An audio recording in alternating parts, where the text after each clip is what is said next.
Čau futbalisti a futbalistky, som Oliver Oswald a vítam hlavne aj vás, milí učitelia a milí tréneri. Sme radi, že spolu s McDonald's Cupom si spoločne opäť zatrénujeme hravou formou a takto by som vás chcel privítať pri druhej sérii našich tréningov, ktorými vás prevedú veľmi šikovní tréneri. To Cyril, Edo a Mirka. Tieto videá slúžia pre vás, milí učitelia a tréneri, ako taká pomôcka alebo taký inštruktážny materiál, pomocou ktorého dokážete zorganizovať naozaj hravou formou takú telesnú výchovu alebo futbalový krúžok. A myslím si, že to stojí za to. Ako pomocníka som si sem zavolal Bonnyho. Čau. Bonny, čau. Je to náš kapitán, ktorého môžete poznať z prvej série videí. Je naozaj veľmi šikovný však. A spoločne s ním budú aj veľmi šikovní futbalisti. Počkaj, ale sú tu aj dievčatá, futbalistky. Tak vidíš? Ešte dobre, že si povedal, pretože súčasťou McDonald's Cupu musia byť aj futbalistky. Poďme si predstaviť futbalistov a futbalistky.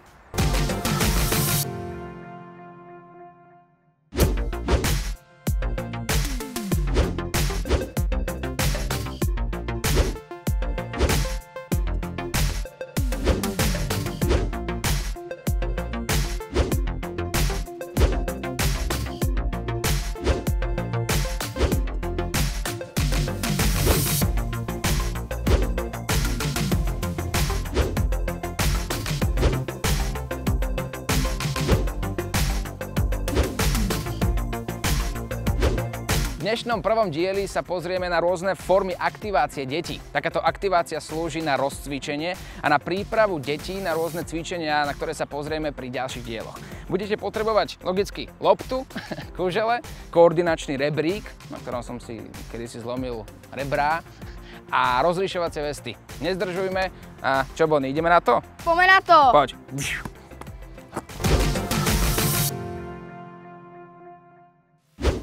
V prvom dieli skupinových tréningov si ukážeme 9 možností pohybovej aktivácie detí do tréningu. Môžeme ich využívať ako formy rozcvičenia a odporúčame ich zaradiť na úvod každého vášho tréningu. Tieto malé formy zaujmú a podporia v deťoch zdravú súťaživosť. Budeme pritom využívať všetky futbalové zručnosti, ktoré sa hráči naučili v prvej sérii individuálnych tréningov. Cieľom prvého cvičenia je trénovať vedenie lopty so zmenou smeru, a to súťažnou formou. Cvičenie si naplánujeme na 10 minút s počtom hráčov 8 až 12. Ihrisko máme vyznačené s rozmermi 10x10 metrov. K cvičeniu budeme potrebovať lopty a malé kužele. Pripravíme si dve dráhy, v ktorých súťažia dvojice hráčov. Jeden hráč z dvojice beží vonkajšou dlhšou dráhou. Vnútorná dráha je kratšia. Druhý hráč dvojice vedie loptu a snaží sa prísť do cieľa skôr ako súper bez lopty. Po každom opakovaní si hráči vymenia dráhu. Striedame aj štart a cieľ, teda smer, aby sme trénovali variabilitu. Loptu vedú hráči len jednou nohou, len pravá alebo len ľavá noha. Vonkajšiu dráhu pre hráča bez lopty môžeme aj zväčšiť, aby mali hráči rovnaké šance vyhrať. Aj cieľom druhého cvičenia je vedenie lopty so zmenou smeru, opäť súťažnou formou. Cvičenie bude trvať 10 minút, môžeme zapojiť 8 až 12 hráčov. Ihrisko máme vyznačené s rozmermi 10x10 metrov, potrebujeme opäť lopty a malé kužele. Hráčov podľa ich počtu rozdelíme do 3 alebo 4 družstiev. Podľa počtu si upravíme aj počet lôpt v strede ihriska. Hráč každého družstva štartuje na signál trénera smerom k loptám a berie prvú loptu zo stredu do svojho domčeka. Plochu si vyznačíme kuželkami. Po odohraní odovzdá štafetu tľapnutím spoluhráčovi. Vždy vyráža len jeden hráč z družstva. Keď sa lopty v strede minú, môžu hráči brať lopty súperom z ostatných domčekov.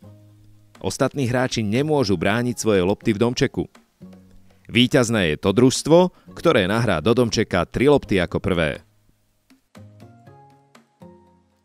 Využívame aj ďalšie varianty.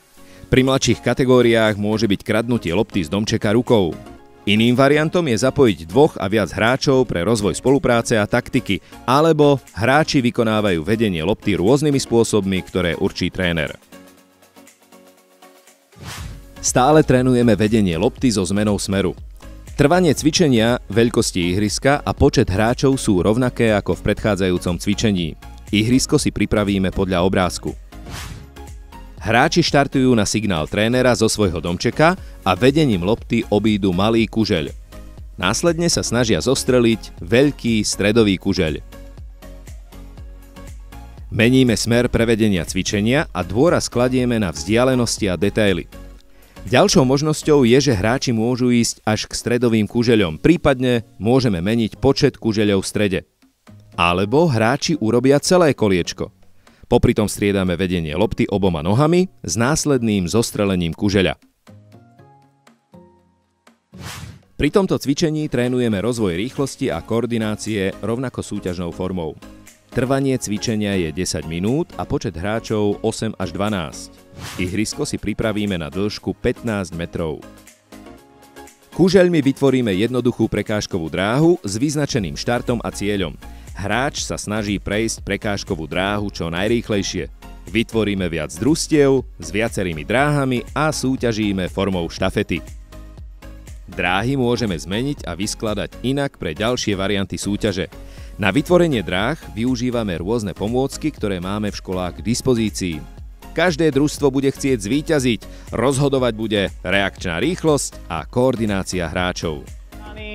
Do svojej malej bránky, do žltej. Výborne. Hop. Super. Krátke, zmeny smeru, preskok a štart. Hop. Cieľ 5. cvičenia je rozvoj reakčnej rýchlosti na podnet a zároveň obchádzanie súpera. Dĺžku ihriska zväčšíme na 20 metrov, cvičenie načasujeme na 10 minút s 8 až 12 hráčmi. Dvojice hráčov stoja oproti sebe a reagujú na pokyn trénera. Meníme varianty a meníme hry. Hlava, ramena, zadok, päty, lopta. A variantom je hra hlava, ramená, palce. Plus hráči reagujú na farbu alebo číslo, ktoré si vopred určia. Jeden naháňa, druhý uteká. Červená. Môžeme pridať výzvu medzi hráčmi kameň, papier, nožnice. B variant jasličky. Pripojme lopty. Opäť na signál trénera sa hráč snaží stiahnuť podošvou loptu k sebe, prípadne roztiahnuté nohy majú obaja hráči a snažia sa dať tomu druhému jasle. V C variante využijeme aj farebné kužele, ktoré hráči napokyn zdvihnú rukou zo zeme. Dobre. V D variante zaradíme aj rôzne štarty z rôznych polôch. Hráči sa dotknú svojej bránky rukou alebo loptou, plus pridáme súboj v hre 1 na 1.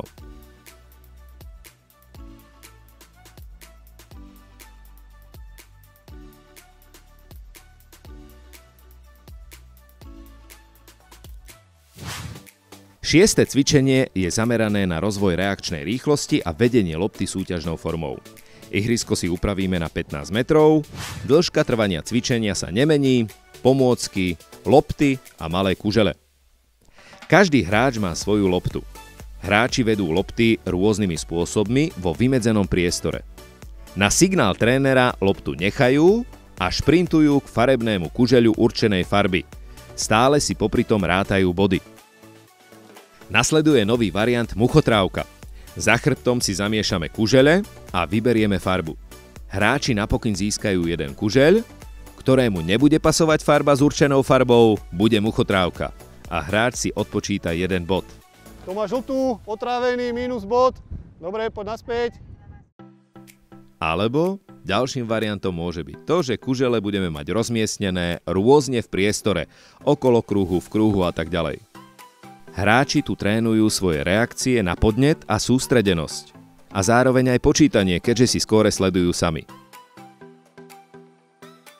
Opäť cvičenie zamerané na rozvoj rýchlosti a reakcie na podnet. Naši futbalisti sú hravé deti a aby sme nemali tréning stereotypný, ponúkneme im ďalšie súťaže, napríklad futbalové piškôrky. Plochu si upravíme na vzdialenosť 10 metrov, budeme potrebovať kruhy a rozlišovacie vesty. Rozmýšľaj, výborne. Hráčov si rozdelíme do 2 družstiev.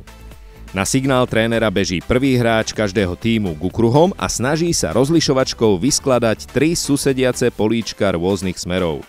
Následne sa vráti do domčeka, no a štartuje ďalší hráč, ako formou štafety. Pre obmenu súťaže im môžeme pridať jednu loptu na družstvo a k piškôrkám sa musia dostať vedením lopty. Pre zvýšenie náročnosti meníme formy vedenia lopty. Pri 8. aktivácii trénujeme rozvoj rýchlosti so zmenami smeru a vedenia lopty. Vymedzíme si ihrisko s rozmermi 15x15 metrov. Ideálne by sme mali hráčov farebne rozlíšiť vestami. Hráčov v dvoch družstvách si rozdelíme na útočiacich a brániacich dvomi rôznymi farbami, rozlišovačkami. Na signál štartujú k stredovým kužeľom. Útočiaci hráči medzi žltými kužeľmi môžu meniť smer a štartujú do jednej z bránok. Brániaci hráč neprechádza cez žlté kužele, ale snaží sa byť prvý v danej bránke. Útočiaci hráč po prekonaní hranice žltých kužeľov už nemôže meniť smer. Iným variantom je, že si nemusíme vopred určiť, kto je útočiaci hráč. Hráči musia pozorne reagovať na farbu kužeľa, ktorý vyberieme počas hry. Obmeníme cvičenie, pridáme loptu a hráč od štartu po stredové kužele loptu vedie vopred určeným spôsobom. Dobrá reakcia, obranca, fajn. V poslednom cvičení na rozvoj rýchlosti so zmenami smeru sa zahráme na rybára, forma veselej naháňačky. Zmeníme si veľkosť ihriska na 15x15 metrov. Hráč v strede, rybár, sa snaží dotknúť utekajúcich hráčov rybiek. Koho chytí, pridá sa k nemu ako ďalší rybár. Vytvoria sieť a chytajú ďalšie rybky. Môžeme zvoliť aj náročnejšiu možnosť. Rybky vykonávajú cvičenie s loptami. Rybár musí loptu vykopnúť alebo získať od rybičiek, ale súčasne musí viesť loptu. Trénujeme vedenie lopty rôznymi spôsobmi a oboma nohami. Dôležitá je vlastná koordinácia tela a spolupráca hráčov.